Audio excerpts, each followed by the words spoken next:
నందలూరు శ్రీ సౌమ్యనాథ స్వామి వారి భక్తులకు తిరుమల తిరుపతి దేవస్థానం నుంచి ఒక క్విక్ అప్డేట్.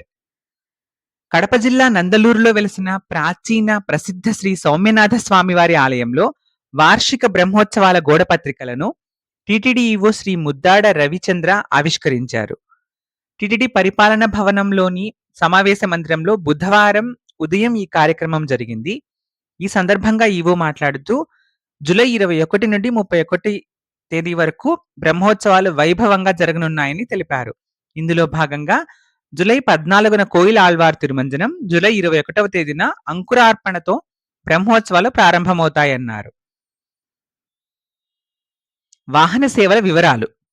జూలై 22 ఉదయం ధ్వజారోహణ, రాత్రి యాళి వాహనం. జూలై 23 ఉదయం పల్లకీ సేవ, రాత్రి హంసవాహనం. జూలై 24వ తేదీ ఉదయం పల్లకీ సేవ, రాత్రి సింహవాహనం. జూలై 25 ఉదయం కల్పవృక్ష వాహనం, రాత్రి హనుమంత వాహనం. జూలై 26 ఉదయం శేషవాహనం, రాత్రి గరుడ వాహనం. జూలై 27 ఉదయం సూర్యప్రభ, రాత్రి చంద్రప్రభ. జూలై 28 ఉదయం 10 గంటలకు ఆర్జిత కళ్యాణోత్సవం, రాత్రి గజవాహనం. జూలై 29 ఉదయం 9 గంటలకు రథోత్సవం, రాత్రి అశ్వవాహనం. జూలై 30వ తేదీ ఉదయం చక్రస్నానము, రాత్రి ధ్వజావరోహణము. జూలై 31వ తేదీ సాయంత్రం 6 గంటలకు పుష్పయాగము. ఆర్జిత కళ్యాణోత్సవంలో పాల్గొనేందుకు భక్తులందరికీ అవకాశం ఉంది.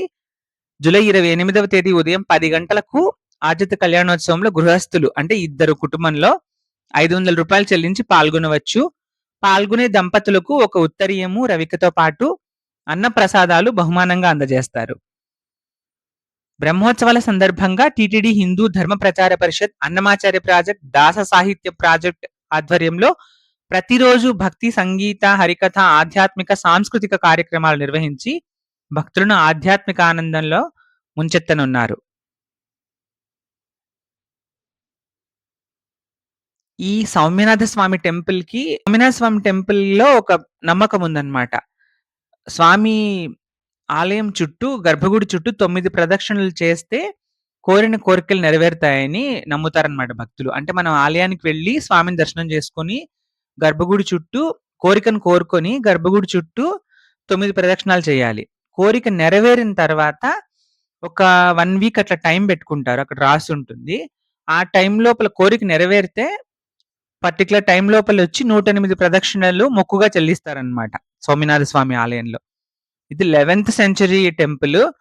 అన్నమయ్య కూడా తన సంకీర్తనలో సౌమ్యనాథ స్వామి వారిని కీర్తించినట్లుగా మనకు చరిత్ర చెప్తోంది. ఇంకా సౌమ్యనాథ స్వామి ఆలయం గురించి ఫుల్ డీటెయిల్డ్ వీడియో నేను ఈ ఛానల్లో చేశాను. దాని లింక్ డిస్క్రిప్షన్ లో ఇస్తాను. అలాగే ఇక్కడ థంబ్నెయిల్ కూడా ఇస్తాను, మీకు చూడగానే తెలుస్తుంది. మీకు ఆసక్తి ఉంటే గనక ఆ వీడియోని చూడండి. సౌమ్యనాథ స్వామి వారి బ్రహ్మోత్సవాల్లో పాల్గొని స్వామి అమ్మవారి కృపకు పాత్రలు కండి. వెంకటేశ్వర స్వామి వారి రూపమే కొద్దిగా డిఫరెంట్ గా ఉంటుంది. సౌమ్యనాథ స్వామి రూపం అనేది. ఈ ఆలయాన్ని సందర్శించి స్వామివారి ఆశీస్సులు, స్వామివారి కృపకు పాత్రలు కండి. ఓం నమో వెంకటేశాయ.